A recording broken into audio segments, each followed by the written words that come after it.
Not just the dancer told Yeah, me they I can have to burst. do it. Yeah. I don't want Waalaikumsalam.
الله أكبر الله أكبر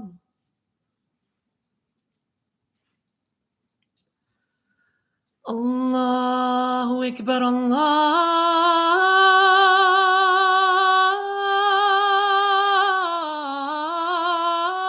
الله أكبر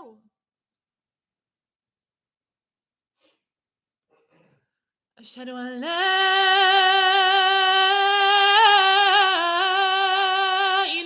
إله إلا الله أشهد أن لا إله إلا الله أشهد أن محمدًا رسول الله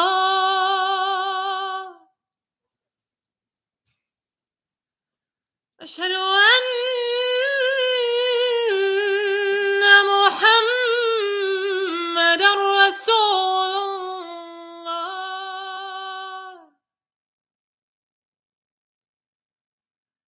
حي على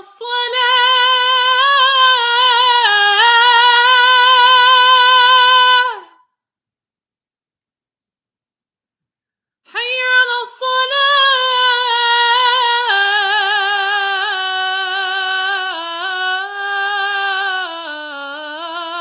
الصلاة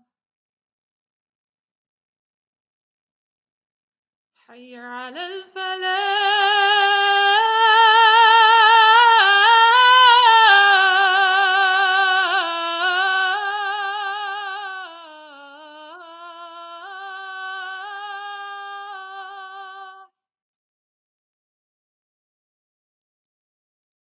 حي على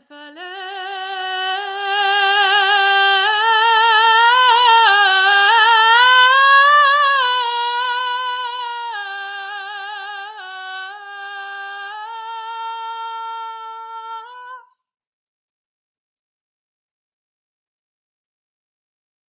الله أكبر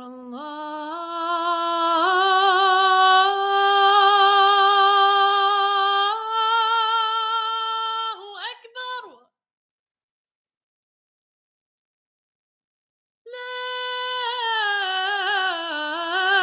لا إله إلا الله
السلام عليكم.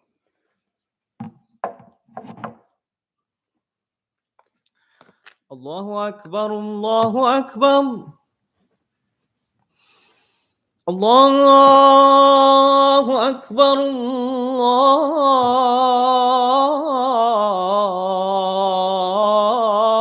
الله أكبر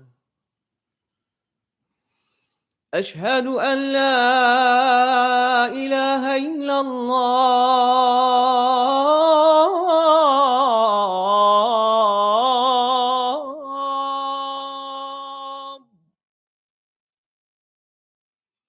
أشهد أن لا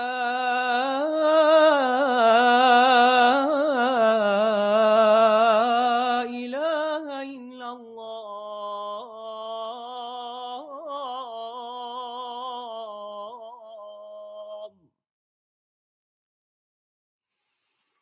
أشهد أن محمدًا رسول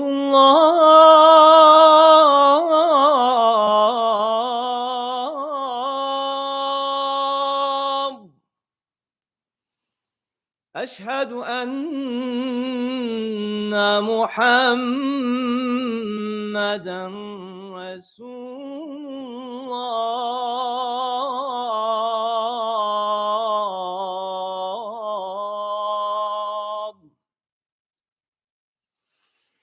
حي على الصلاة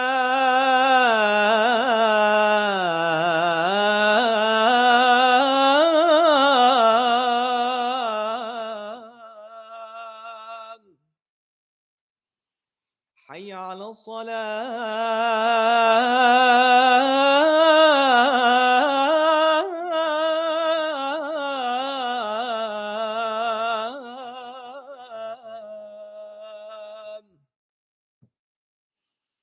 حي على الفلاح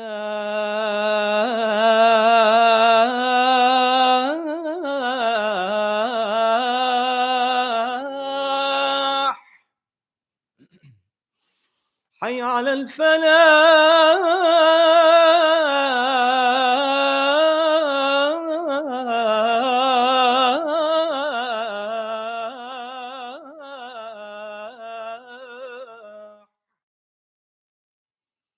الله أكبر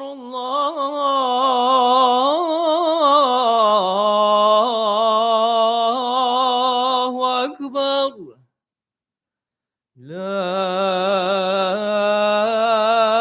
إله إلا الله وصلى الله على سيدنا محمد وعلى آله وصحبه أجمعين.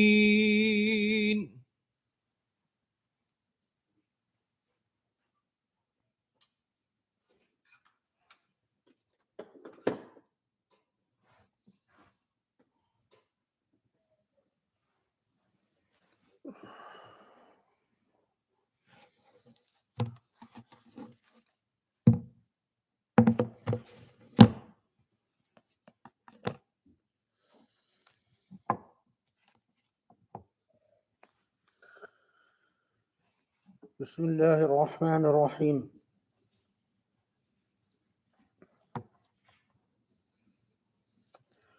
بسم الله الرحمن الرحيم. وسبحان الله العلي العظيم، والحمد لله رب العالمين. اللهم صل وسلم وبارك على الحبيب المصطفى النبي الأمين أبا القاسم خاتم الأنبياء والرسل أجمعين، وعلى آله الأطهار الميامين، وعلى صحبه المختارين، وعلى من اتبعه بإحسان إلى يوم الدين. الحمد لله، الحمد لله نحمده ونستعينه ونستغيثه ونستنصره، فإنه حق من هدى الله فلا مضل له ومن يضلله فلا هادي له. اللهم يا رحمن يا رحيم يا علي يا عظيم يا رب العالمين، اللهم نسألك يا رب أن تقسم لنا من خشيتك ما يحول بيننا وبين معاصيك، ونسألك يا رب أن تقسم لنا من رحمتك ما يقربنا من طاعتك، ونسألك يا رب أن ترزقنا من اليقين ما يهون علينا مصائب الدنيا وأحداثها يا الله.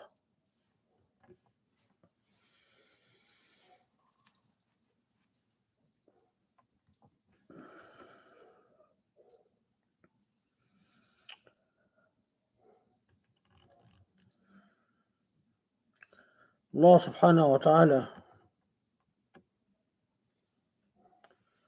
repeatedly warns us in the Quran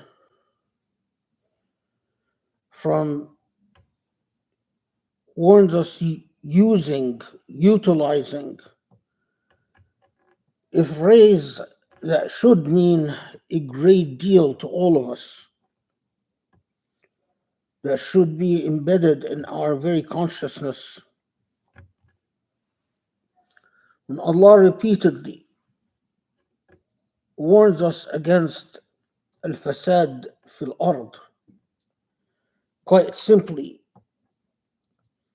causing corruption on this earth.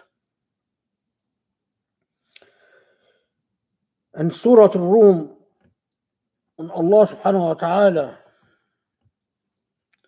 tells us ظهر الفساد في البر والبحر بما كسبت أيدي الناس لنذيقهم بعض الذي عملوا لعلهم يرجعون.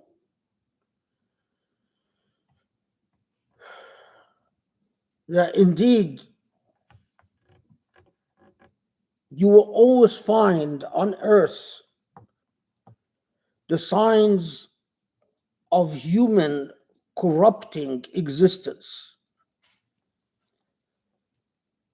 the fingerprints of corruption caused by human beings. And in Surah Al-Rum, Allah reminds us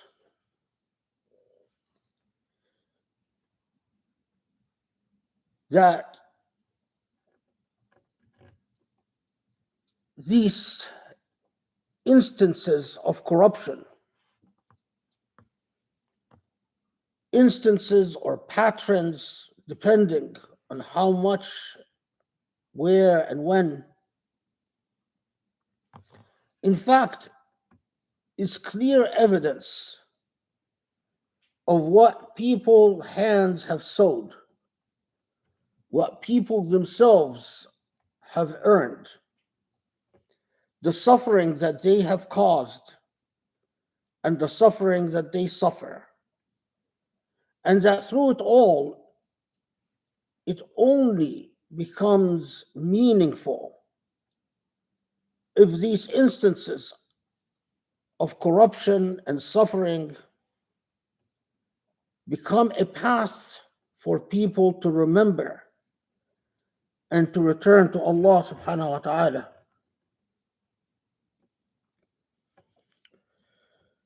But doesn't Allah in Surah Hud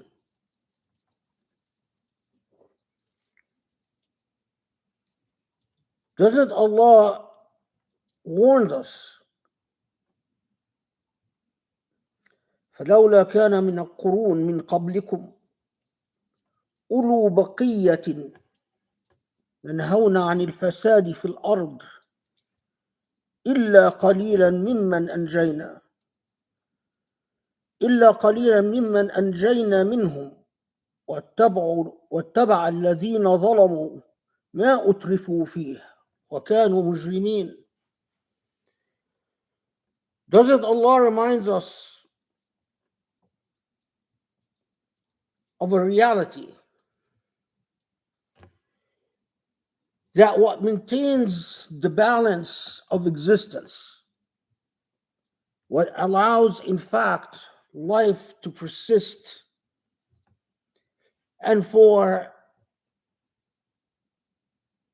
what we commonly refer to as social life or civil life to exist, is always a minority of people, a minority that embody humans' consciousness, become the living conscious of humanity. Ulu Baqiya, a small minority that always battle evil, always stand up to evil and fight it and resist it.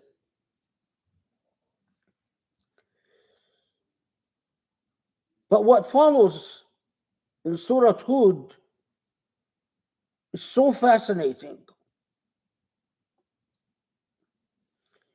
Allah tells us that the unjust, which the context clearly shows is the majority, the unjust always follow the vain. ما أترفوا فيه. Their very criminality is their indulgence. It is not that they are an evil folk in a caricature of evil in old Hollywood movies of people laughing maniacally and intending to do maniacal things. No, the unjust majority are unjust because of their indulgences. ما أترفوا فيه. They have gotten accustomed to taking care of number one. They've gotten accustomed to taking care of themselves. They've gotten accustomed to thinking of their own problems and their own comforts, of what they personally, individually, want and desire. That is the majority. The majority knows that there is evil and knows that there's corruption on earth. But they think if they simply ignore it and focus on their own lives, everything will be okay. In reality, their neglect is nothing short of criminal. وَكَانُوا مُجْرِمِينَ. It is criminal because the very persistence of life on this earth, the very persistence of any measure of civility, morality, ethics, goodness, beauty, relies and depends on the small minority that dedicates itself to warding off evil, fighting evil, and insisting on a firm footing in goodness. The criminality of the majority is that they are leeches, they are free riders. They enjoy the fruit of that minority that sacrifices everything in order for life to be maintained and existence to persist.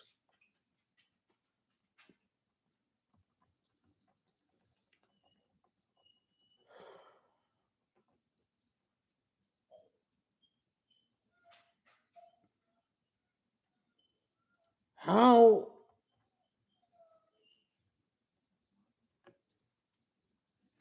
much it is remarkable the extent to which Muslims need the lessons of their own Quran. If only they would re-educate themselves as Muslims and commit themselves all over again as Muslims.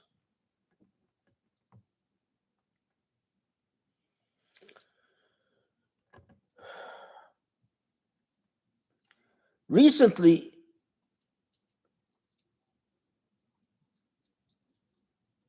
yet once again,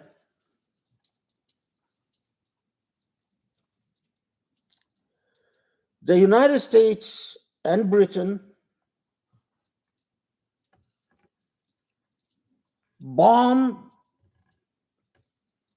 destroy, and kill, this time, Muslims in Yemen.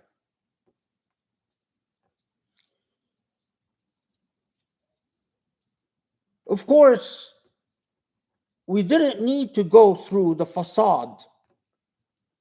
They didn't go to the Security Council. The rules of the game that the United States and Britain established, the United Nations Charter, which these two countries played the pioneering role in drafting. According to the UN Charter, you cannot use violence as a form of self-help. According to the rules established by the United States and Britain in the Charter, you are supposed to take a problem to the Security Council. And the Security Council is supposed to act either under one chapter of the Charter in an advisory capacity, or under another chapter in the Charter in a compulsory capacity. But the rules of the game that the US and Britain established is that you go to the Security Council, you complain to the Security Council about a breach of peace. In Islamic terms, a corruption on earth. And you make an argument that this breach of peace represents a threat to world peace. In Islamic terms, a corruption on earth. And then the Security Council can either not authorize any military action, or the Security Council can indeed authorize military action. But yet again, for the millionth time, the United States and Britain and all the countries that supported them could not be bothered by the rules of the game that they established. They didn't bother going to the Security Council. They didn't bother having any significant or insignificant discussions in the Security Council. They didn't bother with presentation of evidence. They didn't bother with any of the legalities, and directly resorted to violence again against a Muslim state. Now, of course, the United States and Britain say, well, look, these Yemenis are attacking commerce, and this is a threat to the world system. In other words, their argument is that the Yemenis are causing corruption on earth. And we have appointed themselves as those who fight corruption on earth, al-fasad fil ard. And this is why we bombed Yemen.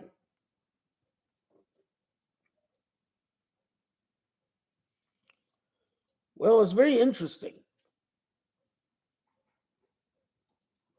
because the Yemenis have consistently argued that they are not interested in interrupting world trade or the freedom of transportation and movement in the world, that they target only ships that are Israeli, carrying the Israeli flag, or carrying merchandise to Israel.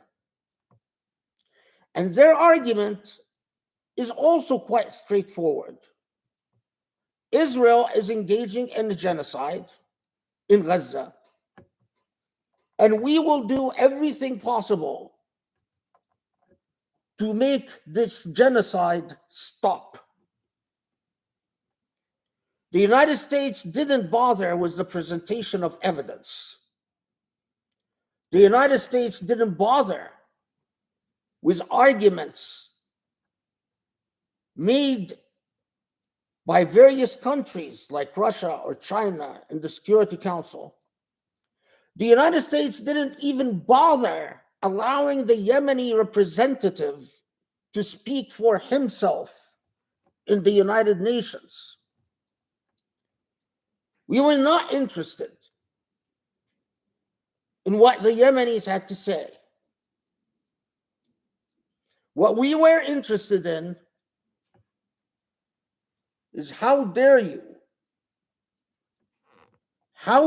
threaten the movement of merchandise to and from Israel? And we will bomb you, and we will claim self-defense, an argument that any international law, any international lawyer, or any international law professor knows that the self-defense argument offered by the US and Britain is utter nonsense. This is not how self-defense works. This has nothing to do with the self-defense doctrine recognized by the UN Charter.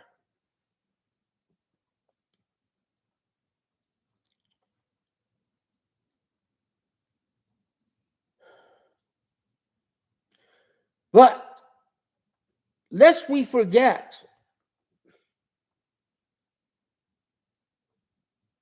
it wasn't that long ago when the United States itself was doing what the Yemenis did, but this time in the Persian Gulf.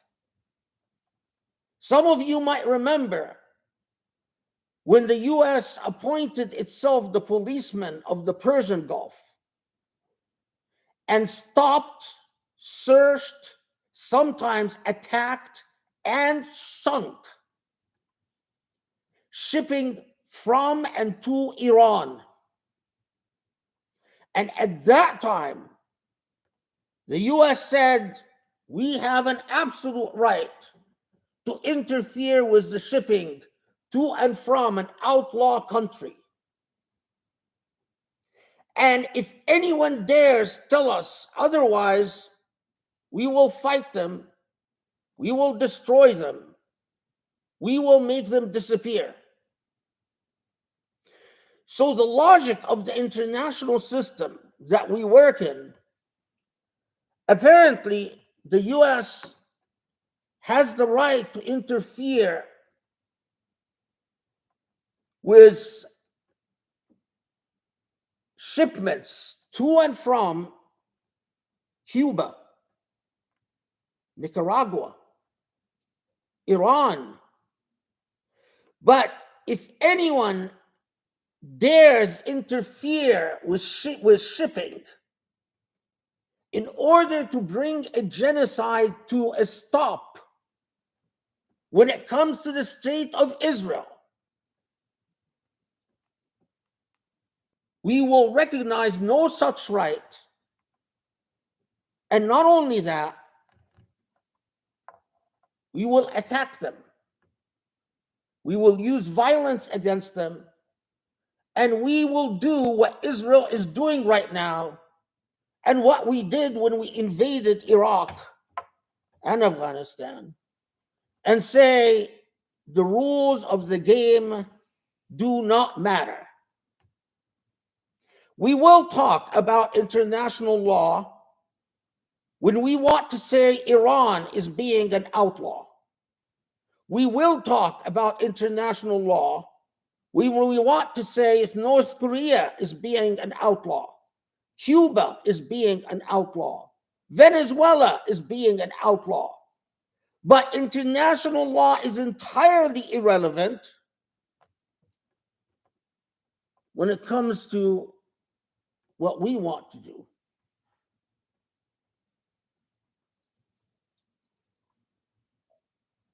Al-fasad fil ard, corruption on earth. Truly a fascinating concept. Mind you, for me, there is nothing new about the hypocrisy of the colonial states building an international order and then completely putting it aside when they want to persist in their colonial aims. But what struck me about the bombardment of Yemen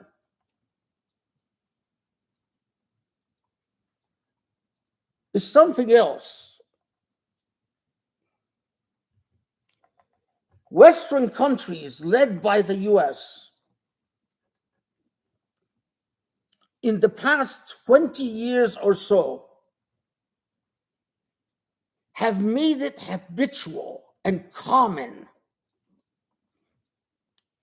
to use violence against Muslim states and Muslim populations. Look around the world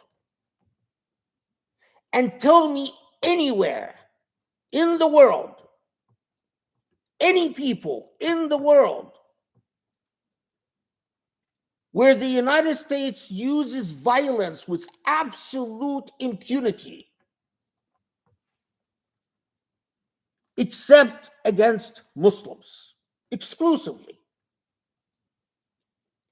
Violence against Muslims has become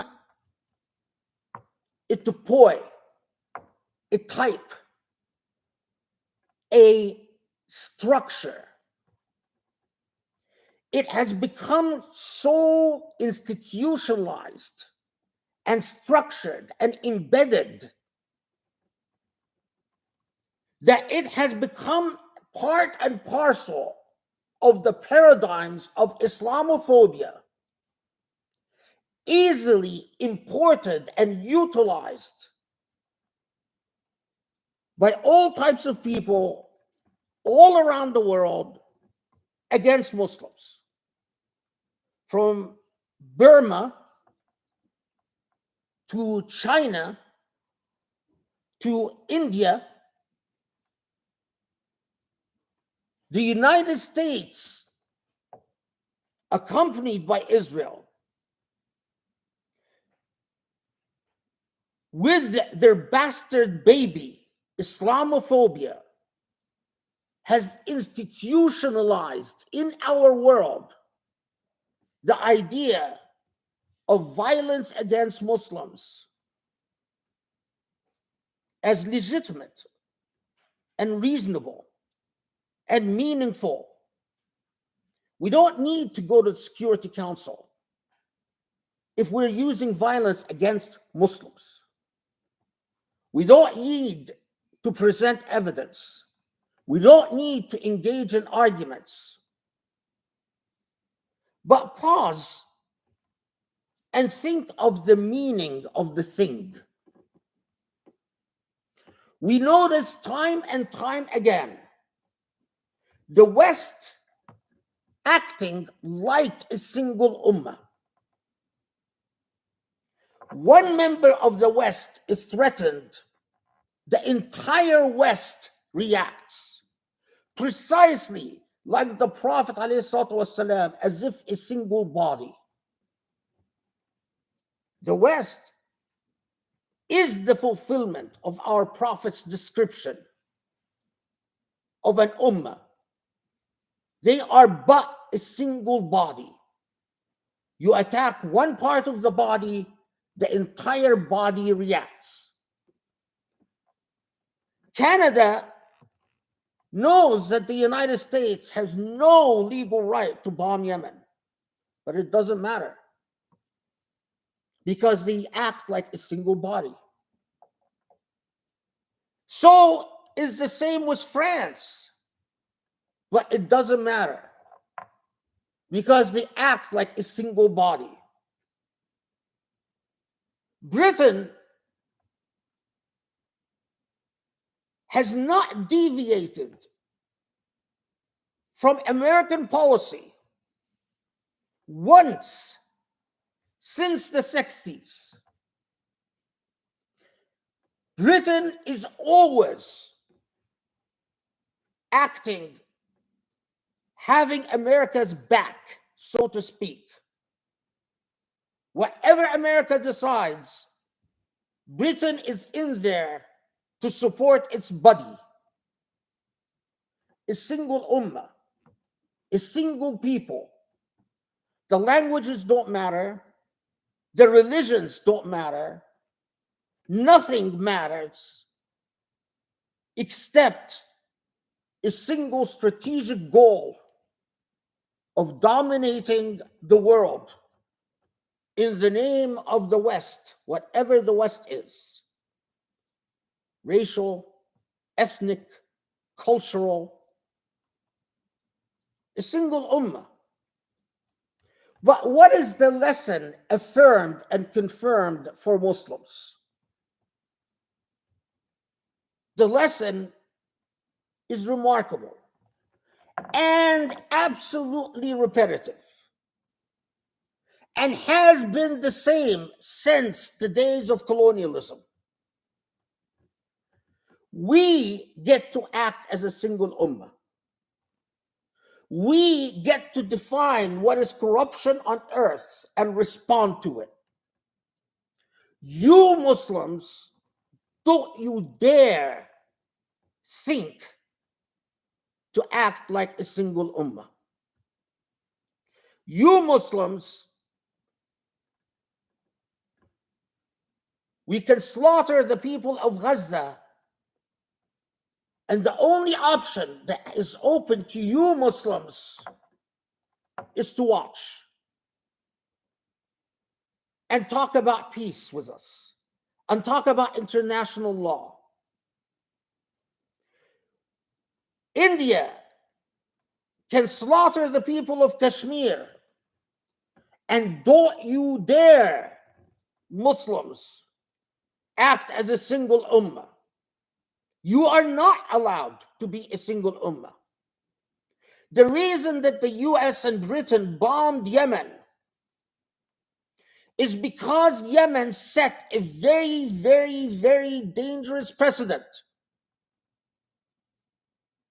Yemen was reacting to the genocide in Gaza in a way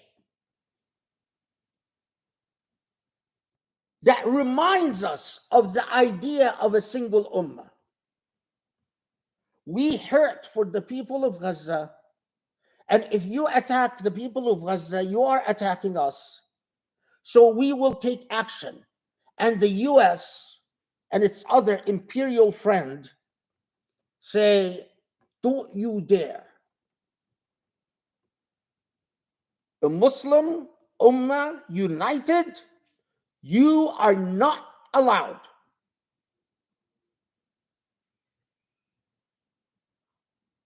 But wait, the ironies don't stop here. The US went out of its way to tell the world that Bahrain, ostensibly a Muslim country, helped in the bombing of Gaza. It's been the bombing of Yemen. The Saudis did what they always done since World War II.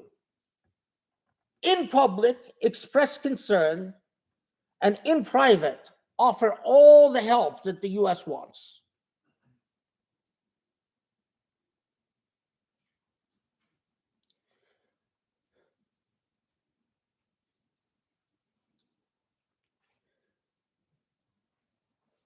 So, you Muslims, remember, you are not allowed to act like a single ummah. You are not even allowed to present a coordinated foreign policy, even over something so obvious like a genocide. But see,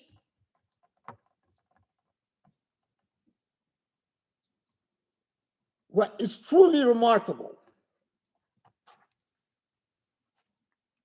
is what happens as the genocide is going on, and as the United States bombs Yemen, telling Muslims, don't you dare even imagine that you can be a single ummah. Antony Blinken comes speaking to the media and says, I've had private conversations with Muslim leaders, and nothing that happened in Gaza, nothing that happened in Yemen is an obstacle to normalization of relations with Israel. I just came from talking to the Emiratis and the Saudis and the Egyptians, and I don't know who else, the Moroccans, the Sudanese. And they all assure me the genocide is not going to hamper the Abrahamic Accords. We can keep yapping on about a meaningless concept like the two-state solution. It doesn't exist anymore. We can keep talking for the next 100 years about if Israel would kindly, nicely, if they would ever allow for a Palestinian state to exist somewhere. Meanwhile, we spear ahead with the Abrahamic Accords and the normalization of relations between Arab countries and Muslim countries and Israel, and reward Israel for its genocide. The sad thing is, I completely believe Antony Blinken when he says they are all eager to normalize relations with Gaza, and the genocide doesn't matter, and the bombing of Yemen doesn't matter. It is not just that you Muslims are not allowed to act like a single ummah, like us, the US, Britain, Canada, France, but you Muslims can't even trust one another. We are going to embed in your very consciousness that you are traitors to one another, that you are selfish and self-centered and egocentric. These are the rulers we want for you. And this is the way we want you as a people.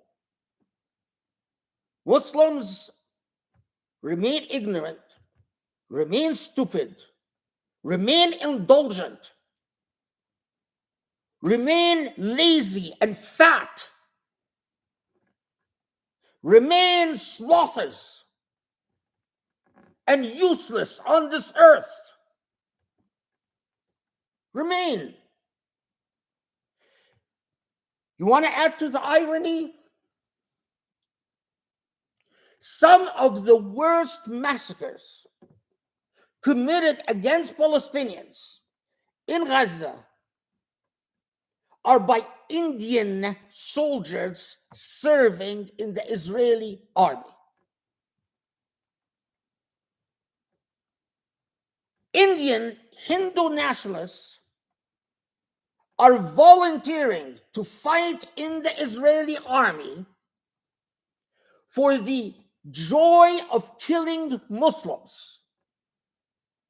Not a single Muslim country is capable of allowing volunteers to go fight the Israelis. They wouldn't even dare do it. Muslim countries, they wouldn't even dare to say volunteers to Gaza. But India has. India has opened the doors of volunteering, and Hindu nationalists are volunteering to go fight in Gaza.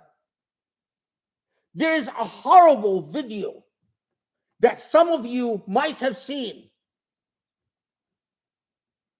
Indian soldiers serving in the Israeli army, after having killed a family, after having killed small Palestinian children, laughing and joking as they lay in the bed of the dead Palestinian children. They are mocking the dead Palestinians, laying in the children's bed, laughing at how cute the covers are, the pillow is, and the mattress is. The children were murdered, the mother killed, and the soldiers in the bed laughing and joking. This is part of what Netanyahu referred to as the most moral army in the world. But what blows your mind is, as Hindu nationalists openly and loudly celebrate what Israel is doing to Palestinians, and saying openly and loudly, Israel is giving us lessons in ethnic cleansing, because this is precisely what we are going to do to Muslims in Kashmir. Thank you, Israel, for sharing intelligence with us, because that's exactly what Israel is doing. Thank you for the military cooperation. We will send Hindu fanatics to fight side by side, raping and killing and murdering, because this is what we intend to do to Muslims. Because we've seen that you can commit a genocide against Muslims. Now, you want to understand more about this?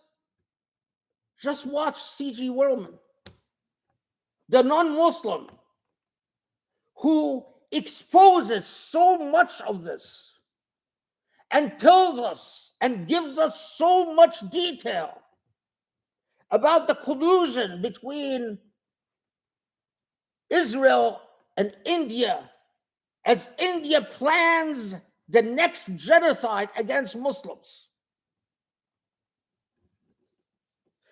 But in the meanwhile,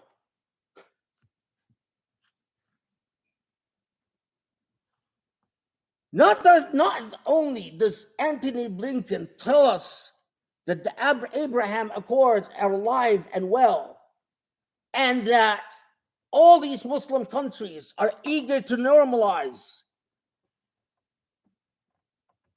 One of the most Muslim-hating individuals on the face of this earth is an Indian minister a woman called Samariti Zubin Irani.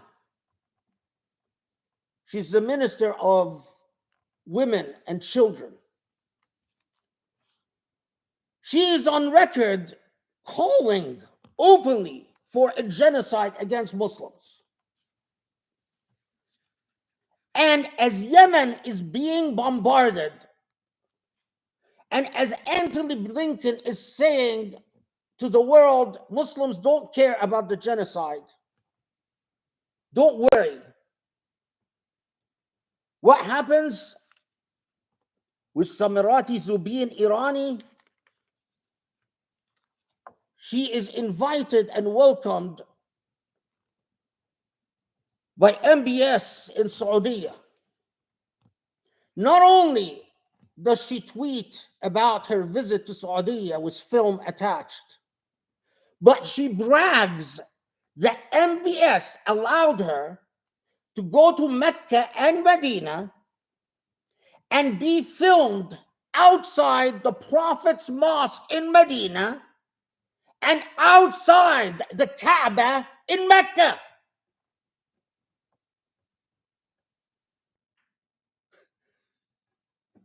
Amazing. So wonderful. Yemen is bombed. It's genocide in Palestine. The Indians are ready for a genocide in Kashmir. And what does our great Muslim guardian of the two holy sites do? Not just assure Anthony Blinken that nothing has changed, don't worry, keep killing the Palestinians, it's fine.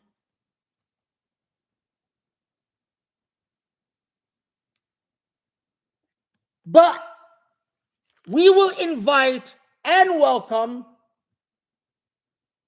a psychotic, extremist, fanatic Indian nationalist in Mecca and in Medina and say, welcome, we love you.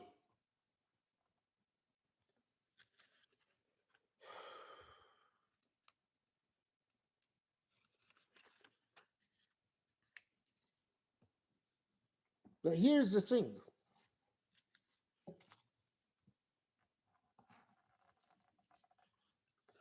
What are Muslims busy with in the midst of all of this?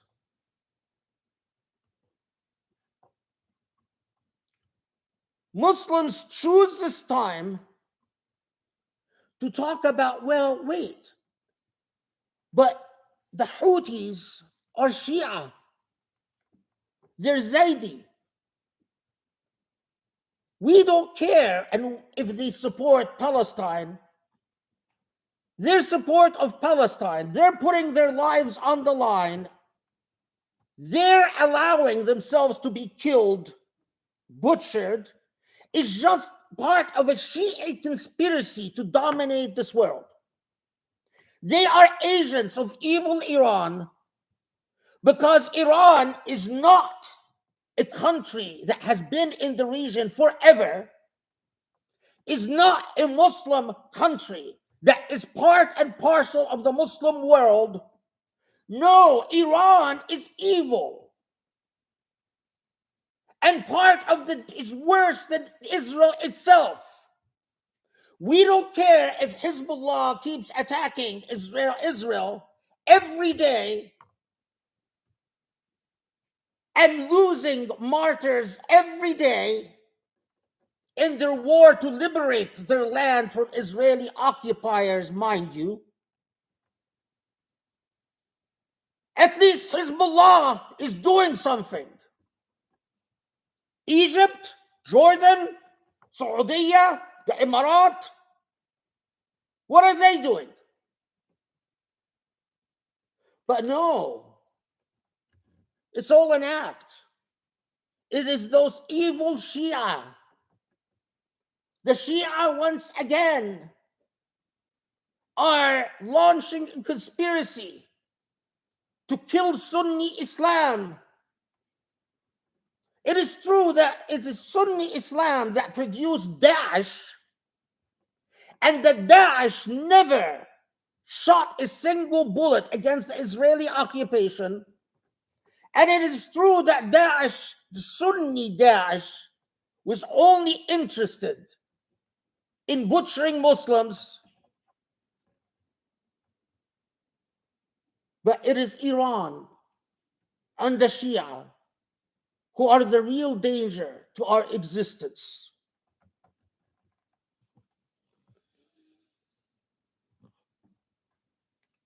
A friend just showed me a journal called the Sahih, a journal distributed in Khalil, in Palestine. The journal does nothing but ignite sectarian hate amongst Muslims. The journal is dedicated to telling Sunni Muslims Hamas is pro-Shia. Don't be impressed by Hamas's resistance. Don't even sympathize with Hamas. Don't sympathize with Hezbollah. Don't sympathize with the Houthis, because they're all Shia. And remember, oh, Sunni Muslims, there's no worse enemy to you than, God forbid, the Shia. They have their own secret Quran. They hide their own secret Quran. No one knows what is in the secret Quran, not even the Shia themselves. But it is there. Trust us. Well, the same people responsible for this majalla called Sahih that was distributed among Palestinians are also responsible for another very different form of distribution in Ramallah: pornography. The Israelis, studies have shown that pornography makes men less religious. That pornography creates a problem in a person's relationship with God. That pornography makes people have a crisis of faith. That pornography makes people pray less and think of things like martyrdom less. So the Israelis took over Palestinian channels in Khalil, took them over, and broadcasted on these channels pornography to be consumed by Palestinians. So, lesson number one, hate the Shia. Lesson number two, pay attention to pornography. Lesson number three, obey the rulers. Obey Sisi of Egypt. Obey MBS. Obey MBZ. I heard on Israel a most fascinating lecture by a former director in the Mossad. He lies out in very clear, unequivocal terms that the form of Islam that the Emiratis want, that the Saudis want, and that the Egyptians want, and that Israel wants. He says, I have traveled wide in the Muslim world. I have met all these leaders. And you know what? We are all agreed on the form of Islam that we want. We want Ijami Islam, a Madkhali Islam, a Hamza Yusuf Islam. He didn't say Hamza Yusuf, I'm adding that.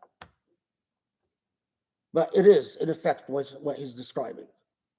An Islam that loves to talk about dead scholars and loves to talk about piety and the Sunnah, and that loves to put on shows of beards and robes and garbs, but an Islam that is viciously sectarian, hates the Shia with a passion, hates al-Mubtadi'ah, the innovators, because the biggest Mubtadi'ah are the Shia, and an Islam that says whatever the ruler says goes, because the ruler is God's shadow on earth, and don't ever defy the ruler, even if the ruler brings a Hindu genocidal nationalist to the heart of Mecca and to the heart of Medina. That a type of Islam we love. It's very good. And you know what? Trump, Sisi, and the King of Saudi Arabia already created a center for this Islam, a huge institution with a huge budget called Markaz I'tidal. Remember that, because Markaz I'tidal is going to play a huge role in our coming years. Markaz I'tidal does nothing night and day, funded by millions of dollars. This is the famous picture with Trump and the King of Saudi Arabia and Sisi, their hands on a globe. That was the opening of Markaz I'tidal. Markaz I'tidal has Saudi scholars, Egyptian scholars, Yemeni scholars, Israeli scholars, American Zionist scholars, British Zionist scholars, French Zionist scholars, all paid millions of dollars. And Markaz I'tidal means moderation in Arabic, doesn't teach I'tidal, moderation, when it comes to the Shia. No. When it comes to the Shia, Markaz I'tidal is affirmatively homicidal. The only good Shia is a dead Shia. Shia are hardly human beings. Murder them without a second thought. That's Markaz I'tidal. But what does Markaz I'tidal do? It also talks about the evils of Hamas, the evils of resistance, the goodness of scholars like Bin Bayya, Hamza Yusuf's teacher, how these are the true scholars of Islam, the evil of a Yusuf Qaradawi, the evils of a Salman Oda, the evils of all the scholars rotting in prison, and how wonderful and amazing and learned and enlightened the ones who teach obedience. Markaz I'tidal says Muslims should not care if Israel transfers Palestinians out of Gaza or out of the West Bank. After all, it is their land. In fact, Muslims should just sacrifice, make the sacrifice, so that Israelis can feel secure and stable. And we should embrace the Israelis with open arms. And the Abraham Accords is God's true will on earth. The resistance of Hamas isn't. If you haven't read the literature of Markaz I'tidal, I am not worried about the literature of Markaz I'tidal. I am worried about the millions of dollars that go out of Markaz I'tidal to sponsor scholars or semi-scholars or pseudo-scholars and imams everywhere in the United States, France, and Britain. Millions of dollars so that the US can bomb Yemen, and we do not even think to pause and say, wait, they are acting like a single ummah. What's wrong with us? Why is it that when it comes to us actually living, embodying the teaching of the Prophet ﷺ, that's radical, that's fanatic, that's just not being realistic? But they can do it, and they have a right to do it. أقول قولي هذا أستغفر الله لي ولكم أسأل الله يستجب لكم.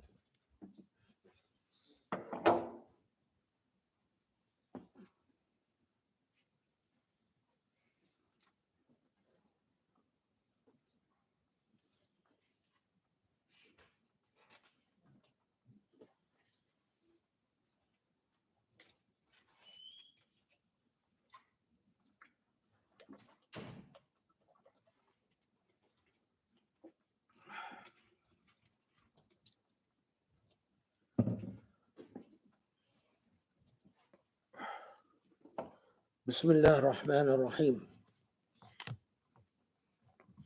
وسبحان الله العلي العظيم والحمد لله رب العالمين. اللهم صل وسلم وبارك على محمد وعلى آله وأصحابه ومن تبعه بإحسان إلى يوم الدين.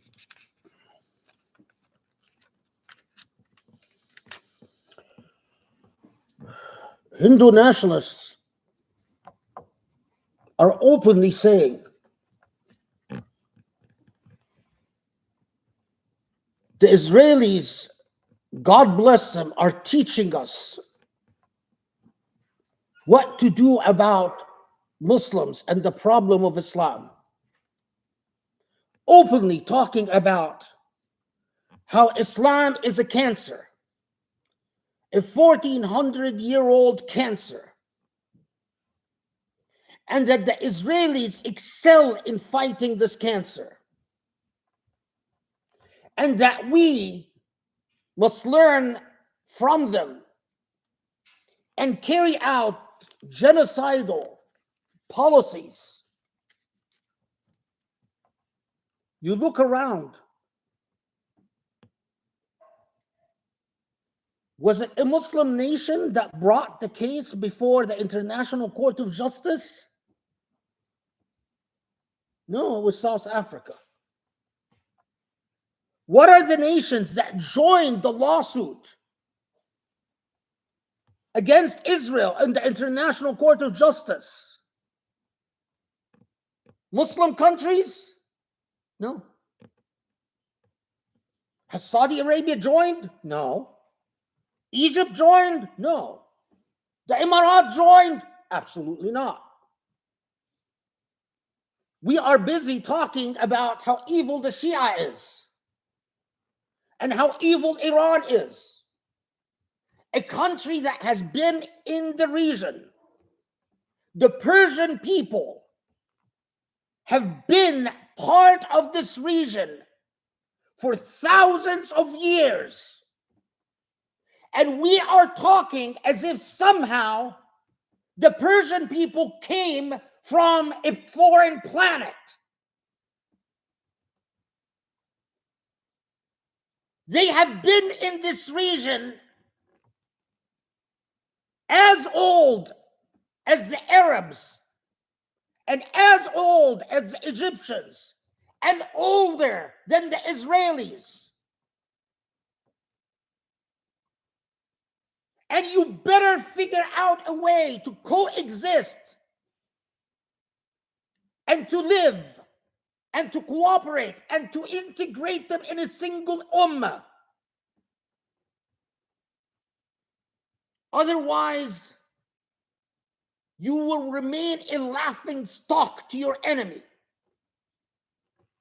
Otherwise, genocides will continue being perpetrated against Muslims decade after decade after decade. And then non-Muslim countries like South Africa would be the ones to vindicate the rights of Muslims. And what is the collective effect of all of that on the Muslim psyche,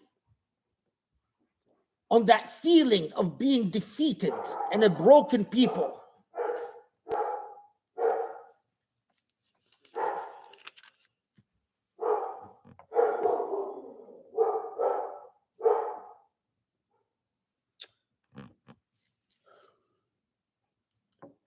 I read a news item. The Israeli Zionist organizations have marked $100 million to be spent in this coming election. I read articles about a very important book, 2-volume book that came out. It's called One Nation Under Blackmail, that details how who has been described as Israel's super spy, Robert Maxwell, and his daughter, Ghislaine Maxwell, and the pedophile Epstein,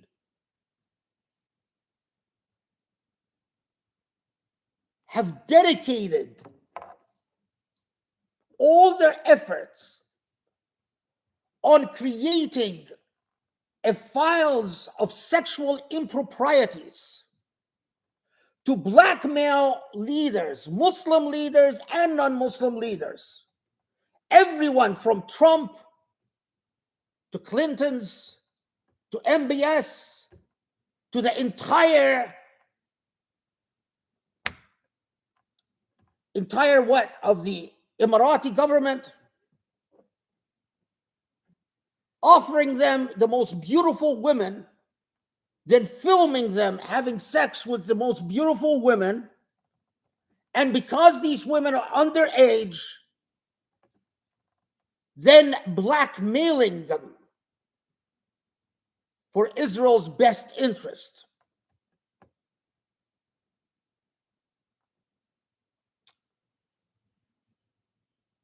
I read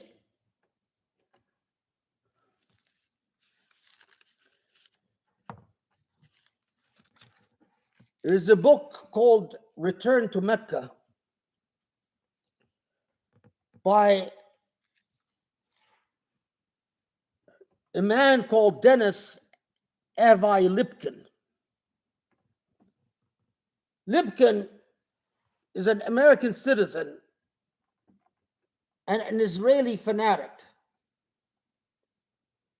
who openly says Israel should not just be Eretz Israel from the Nile to the Euphrates, but the only way Israel can be safe is if in due time we occupy Mecca and Medina itself. Lipkin has published books, created organizations in Israel, gives lectures attended by hundreds and thousands. His books are bestsellers because Israelis support their authors, unlike us. You can't get a Muslim to just spend money, $10, $20 in supporting the book. But Lipkin is supported by millions of dollars. And I remember reading in the diaries of Theodore Herzl how he complained about how his Zionist dream was such an outlier and how Jews would always ignore him. and consider him a dreamer and just out there. And Lipkin, in his writing, says the same things. Yeah, I know that right now, the majority of Zionists don't buy it. That the only way we can truly be safe in this region is to embrace the idea of becoming a superpower. These countries, Lipkin says, in a book that you can buy and you can read, but I know that Muslims don't buy books and don't read. In his book, Return to Mecca, he says, we know that these are paper armies. We can defeat the Egyptian army in 2 days. They're corrupt to the core. They don't even know how to use the weapons they own. The thing they worry about the most is sending their kids to school and filling their bellies. We know this about the Egyptians, and we know this about the Jordanians, and we know this about the Syrians. And in due time, we should overrun all this territory and end the cancer of Islam once and for all. The cancer of Islam. Remind you of a theme? The same thing you're hearing from Hindu nationalists. The same thing we heard from Serbian fanatics and war criminals as they opened up the rape camps of Bosnia. The same thing we heard from the Burmese military as they slaughtered thousands of Rohingyas. The same thing we are hearing from the Chinese officials as they harvest the organs of Muslims.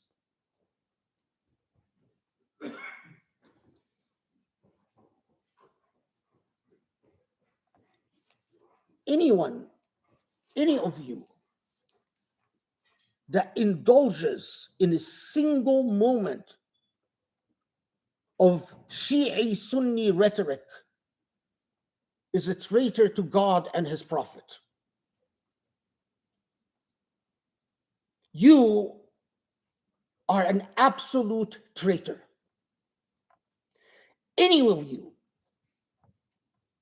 that indulges in a single moment of calling someone who tells you to obey the criminal rulers that couldn't even join South Africa in a lawsuit for genocide, for God's sake. For God's sake. The guardian of the two holy sites brings in a Hindu criminal nationalist to our holy sites. And yet, so many of you still insist on saying, Sheikh Hamza. He's Sheikh Hamza. Don't call him Hamza Yusuf, call him Sheikh Hamza. You are a traitor to God and his prophet. Khalas. There is no room. You are a traitor. Any of you that do not understand the idea of Muslims as a cancer, as a common enemy to every genocidal element in this world, from the Hindus of India to the criminals of China, to the criminals in Burma. You are a traitor to Allah and his prophet. You are not a brother. You are not a sister. You are part of the fasad in this earth. You are part of those criminals who tolerate corruption on earth through their indulgences and through their vanities and through their ignorance. May Allah have mercy on all of us. اللهم اعف عنا، اللهم ارحمنا، اللهم اغفر لنا يا رب العالمين. اللهم انصر مجاهدين غزة يا الله يا رب. اللهم احفظ أهل غزة، اللهم اكرمهم، اللهم أيدهم حتى ينالوا حريتهم يا رب العالمين. Allah, forgive our sins. Allah, help us to become better Muslims, to become true Muslims. Allah, aid the mujahideen in Gaza who are resisting Israel and Israeli genocide. Allah, have mercy on the victims of Gaza. Allah, protect us from our own ignorance and the plans of fasad, of corruption that are being woven to murder more Muslims and more Muslims around the world. Allah, you are the merciful one. We are the sinners. Help us, Ya Rabb. Help us. Help us to free ourselves from our own ignorance. Ya Allah, Ya Ali, Ya Azim. وصلي وسلم وبارك على محمد وعلى آله وأصحابه ومن اتبعه بإحسان إلى يوم الدين وأقم الصلاة. الله أكبر الله أكبر. أشهد أن لا إله إلا الله.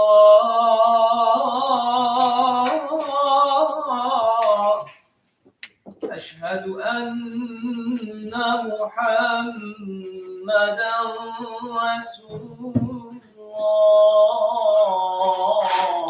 الله. حي على الصلاة،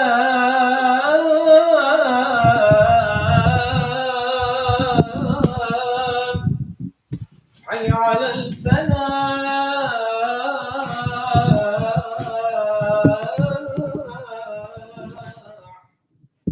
قد قامت الصلاة، قد قامت الصلاة.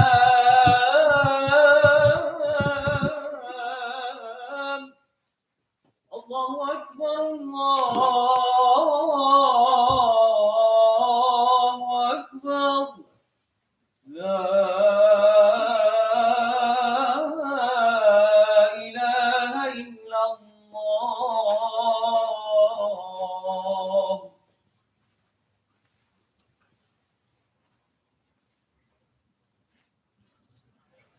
الله أكبر. بسم الله الرحمن الرحيم. الحمد لله رب العالمين الرحمن الرحيم مالك يوم الدين. إياك نعبد وإياك نستعين. اهدنا الصراط المستقيم، صراط الذين أنعمت عليهم غير المغضوب عليهم ولا الضالين.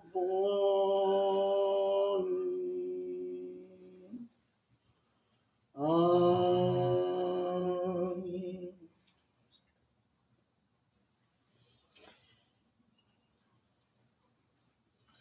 بل اتبع الذين ظلموا أهواءهم بغير علم، فمن يهدي من أضل الله وما لهم من ناصرين. فاقم وجهك للدين حنيفا، فطرة الله التي فطر الناس عليها، لا تبديل لخلق الله، ذلك الدين القيم ولكن أكثر الناس لا يعلمون. منيبين إليه واتقوه وأقيموا الصلاة ولا تكونوا من المشركين، من الذين فرقوا دينهم وكانوا شيعا، كل حزب بما لديهم فرحون. الله أكبر.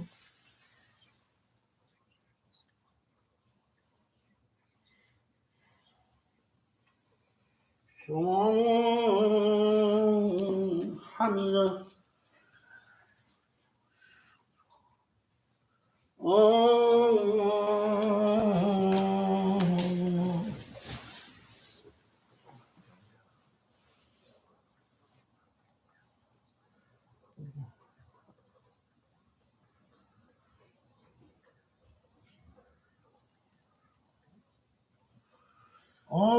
الله أكبر.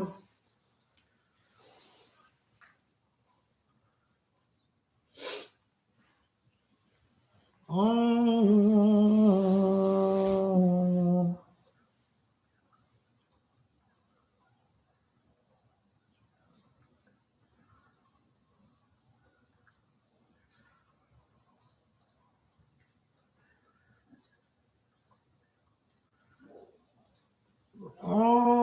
الله أكبر.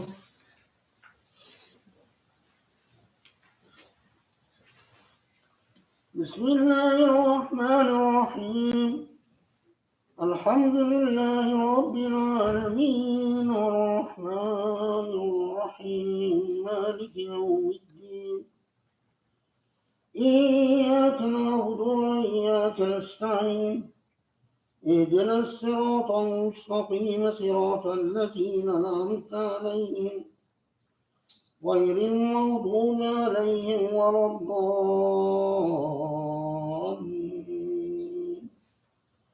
آمين. الله الذي خلقكم ثم رزقكم ثم يميتكم ثم يحييكم هل من شركائكم من يفعل من ذلكم من شيء وسبحانه وتعالى عما يشركون. ظهر الفساد في البر والبحر بما كسبت أيدي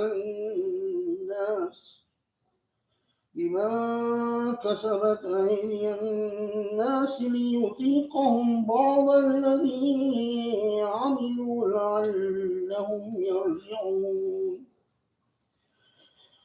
قل سيروا في الأرض فانظروا كيف كان عاقبة الذين من قبل كان أكثرهم مشركين فأقم وجهك للدين القيم من قبل أن يأتي يوم لا مرد له من الله يومئذ يصدعون. الله أكبر.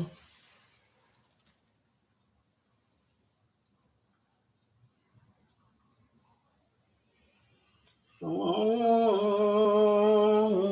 حمده.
السلام عليكم ورحمة الله.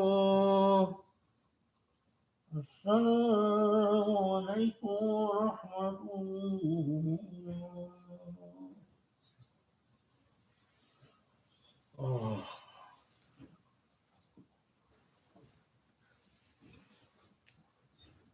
الله